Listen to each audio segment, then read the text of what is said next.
Water flowing at the rate of 1 kilogram per second through a system is heated using an electric heater such that the specific enthalpy of the water increases by 250 kilojoule per kilogram and the specific entropy increases by 0.007 kilojoule per kilogram per Kelvin.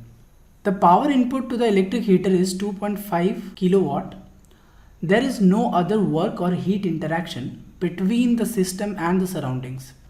Assuming an ambient temperature of 300 Kelvin, the irreversibility rate of the system is, so the irreversibility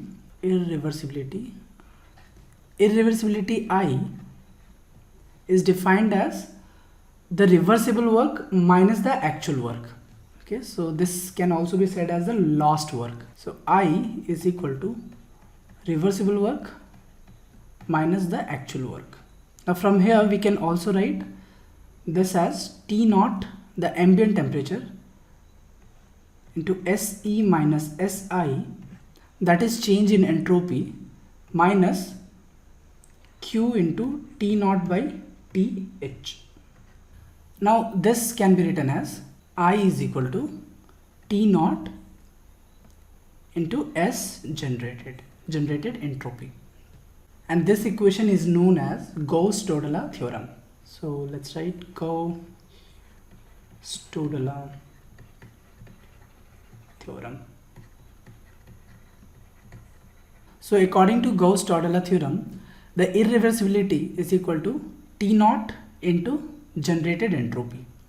Now here in the problem it's given there is no heat interaction between the system and the surrounding. So Q value will be equal to 0.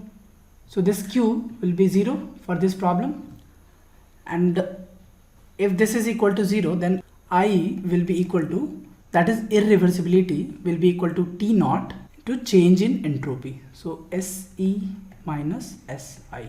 Now in the problem we are given the change in specific entropy. So delta S is given 0.007 kilojoule per kg Kelvin. So this is the specific entropy change we are given, that is increase in the specific entropy. So from here we can calculate the entropy, change in entropy, that is. So SE minus SI, that is equal to delta S will be equal to, so mass flow rate is also given here, 1 kg per second. This will be equal to mass flow rate into delta S, and this comes out to be 1 into 0.007. So therefore change in entropy will be equal to 0.007. Now using this equation of irreversibility we can calculate I is equal to T naught value is 300 Kelvin into 0.007. So irreversibility 2.10 kilowatt. Now let's go back to the problem and match with the answer.